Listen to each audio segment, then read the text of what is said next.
दोस्तों, अफगानिस्तान पिछले कई सालों से लगातार एक के बाद एक बड़ी जंग लड़ते आया है। यही वजह है कि अफगानिस्तान वक्त के साथ साथ पिछड़ता चला गया है और आज अफगानिस्तान की गिनती दुनिया के गरीब देशों में की जाती है। सिर्फ गरीब ही नहीं बल्कि इन खतरनाक जंगों ने अफगानिस्तान की नौजवान नस्ल को धीरे धीरे शिक्षा यानी कि एजुकेशन से भी दूर कर दिया और आज इस मॉडर्न दौर में भी अफगानिस्तान की ज़्यादातर आबादी बिना पढ़ी लिखी है।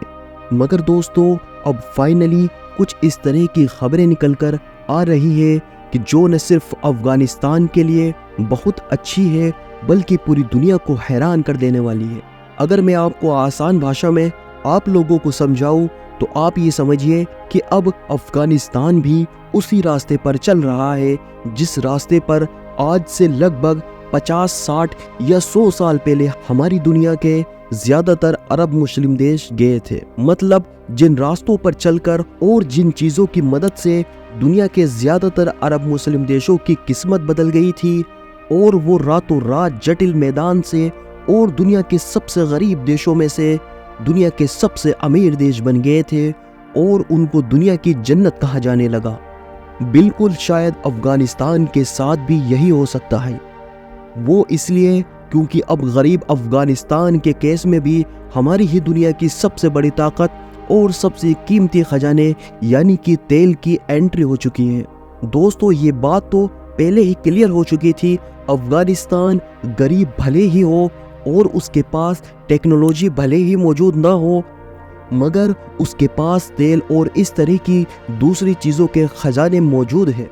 यही वजह है कि यूनाइटेड स्टेट जैसे इलाकों के बहुत सारे बड़े बड़े जर्नलिस्ट ऑलरेडी इस बात की प्रेडिक्शन यानी कि भविष्यवाणी कर चुके थे कि अगर सब कुछ ठीक चला यानी कि एक बार फिर किसी वजह से अफगानिस्तान के ऊपर कोई जंग मुसल्लत नहीं होती तो बात क्लियर है कि बहुत जल्द ही ये सारी चीज़ें यानी कि कुदरती खजाने अफगानिस्तान की किस्मत बदल के रख देंगे और अफगानिस्तान को बिल्कुल उसी कंडीशन में ले जाएंगे कि जैसे कि किसी दौर में ये तेल और इस तरह की चीज़ें दुनिया के दूसरे अरब देशों को लेकर गई।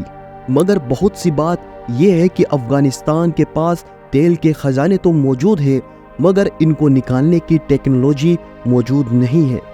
और ये बिल्कुल वही मामला है कि जो 800 साल पहले अरब देशों के साथ था। अरब देशों को तेल के कुएं और गैस के भंडार तो मिल गए थे मगर उनके पास ऐसी टेक्नोलॉजी मौजूद नहीं थी जिसकी मदद से वो इन सारी चीज़ों का इस्तेमाल कर सके और इनको निकाल सके। ऐसे केस में एंट्री हुई थी अमेरिका और यूरोप की दूसरी बड़ी बड़ी कंपनियों की, जिन्होंने इन लोगों के साथ बड़े बड़े एग्रीमेंट किए थे और यहाँ से तेल निकालने या इस तरह की दूसरी चीज़ों को निकालने का काम शुरू किया। अब जाहिर है अफगानिस्तान अमेरिका या दूसरे यूरोपियन देशों की मदद नहीं लेगा क्योंकि उसकी सबसे बड़ी दुश्मनी तो इन्हीं लोगों के साथ है। तो इसलिए अब अफगानिस्तान के मामले में एंट्री हुई है अमेरिका और यूरोपियन देश की बिल्कुल अपोजिट यानी कि चाइना की। चाइना ने अफगानिस्तान से तेल और इस तरह की दूसरी चीज़ों को निकालने की जिम्मेदारी ले ली है और इन दोनों के बीच बहुत वक्त पहले ही बाकायदा एक एग्रीमेंट भी हो चुका है। यह एग्रीमेंट अगले 25 साल तक चलेगा और इस एग्रीमेंट के तहत एक बड़ी चाइनीज़ कंपनी अफगानिस्तान से तेल निकालेगी। इस तेल को बेचकर जो भी रेवेन्यू जनरेट होगा यानी कि जो भी आमदनी होगी वो आपस में इन दोनों के बीच यानी कि तालिबान और चाइनीज़ के बीच शेयर की जाएगी। शुरुआत में तो तालिबान को 25% ही इस आमदनी का हिस्सा दिया जाएगा मगर वक्त के साथ बढ़कर ये 75% तक पहुंच जाएगा। तो जाहिर है इन तेल के भंडारों के मालिक तो वही लोग हैं। बदले में अफगानिस्तान की तालिबान हुकूमत को चाइनीज़ की इस कंपनी को बहुत अच्छी सिक्योरिटी प्रोवाइड करानी होगी ताकि वो ये सारा प्रोसेस और ये सारा काम आसानी के साथ कर सके। यहाँ पर आप लोगों को ये याद दिलाना ज़रूरी है कि जब सऊदी अरेबिया में पहली बार तेल निकला था तो कुछ इसी तरह का ही कॉन्ट्रैक्ट सऊदी हुकूमत ने उस दौर में अमेरिका की एक कंपनी के साथ किया था। अगर बात करें अफगानिस्तान के तेल के कुओं के बारे में, तो मैं आप लोगों को बता दूं कि सिर्फ अफगानिस्तान के 5 इलाकों में जो तेल के भंडार मौजूद हैं वो लगभग 4000 स्क्वायर किलोमीटर तक फैले हुए हैं। एक अंदाजे के मुताबिक अफगानिस्तान में लगभग 16 बिलियन बैरल के करीब तेल के भंडार मौजूद हैं। तेल के साथ साथ अफगानिस्तान गैस की खदानों से भी मालामाल है।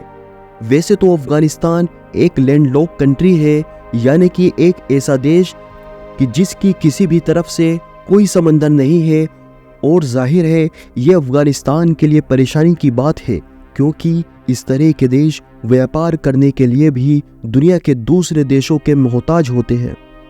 मगर हाँ, कुदरत ने उसको अजीमुशान और बड़े बड़े ऊंचे पहाड़ों से नवाजा है, और इन्हीं पहाड़ों के नीचे लगभग 1400 से भी ज्यादा अलग अलग किस्म के मिनरल्स यानी के पदार्थ पाए जाते हैं, और ये पदार्थ किसी भी तरह के हो सकते हैं। और जाहिर है अफगानिस्तान इस फील्ड में आगे बढ़ता है और तेल और गैस जैसी चीज़ों को निकालता है, तो जाहिर है आगे चलकर वो इसके अलावा भी जो दूसरी तरह के खजाने मौजूद हैं उन सब को भी ज़मीन से निकाल सकेगा। चाइना की तरफ से भी यही अनुमान लगाया गया है कि अफगानिस्तान की ज़मीन के नीचे अरबों नहीं बल्कि खरबों डॉलर का गैस, तेल और इसी तरह की दूसरी चीज़ों का भंडार मौजूद है। और क्योंकि अफगानिस्तान पिछले लगभग 30-40 सालों से लगातार जंग में है, तो वो कभी इन चीज़ों का फ़ायदा उठा भी नहीं सका।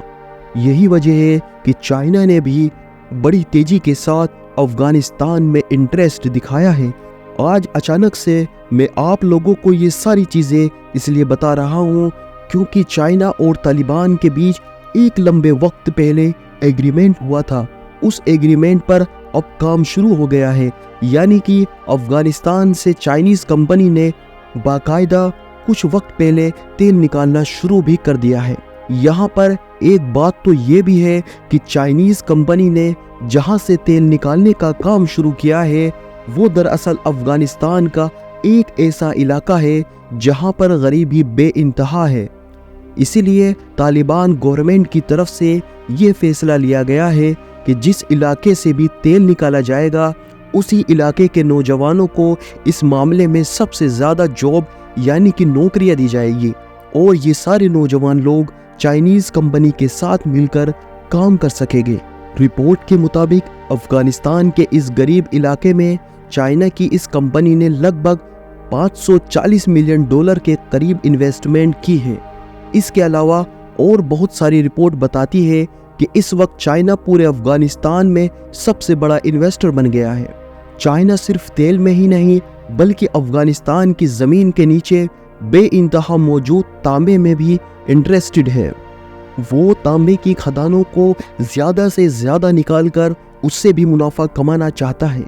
इसके अलावा बड़ी तेज़ी के साथ पूरे ही अफगानिस्तान में गैस की वजह से पाइपलाइन बिछाई जा रही है, और जो पहले से पाइपलाइन मौजूद है उनकी मरम्मत की जा रही है। अच्छी सड़कों और बिजली को भी हर जगह पर यकीनी बनाया जा रहा है ताकि इस तरह के किसी भी मिशन में कोई प्रॉब्लम क्रिएट ना हो सके। फिलहाल तो अब देखना ये है कि अफगानिस्तान की इस नई तालिबानी हुकूमत का ये सपना किस हद तक पूरा हो सकता है। क्या ये भी दुनिया के दूसरे ज़्यादातर अरब मुस्लिम देशों की तरह इन कुदरती खदानों की मदद से अपने आप को पूरी तरह से बदलने में कामयाब हो सकेंगे या नहीं? फिलहाल आप लोग इस बारे में क्या सोचते हैं? कमेंट बॉक्स में ज़रूर राय दें। वीडियो पसंद आने पर वीडियो को न सिर्फ लाइक करें बल्कि अपने दोस्तों के साथ भी ज़रूर शेयर करें, और इस तरह की नॉलेजेबल वीडियोस और हिस्टोरिकल वीडियोस हमेशा देखने के लिए हमारे चैनल को सब्सक्राइब ज़रूर करें।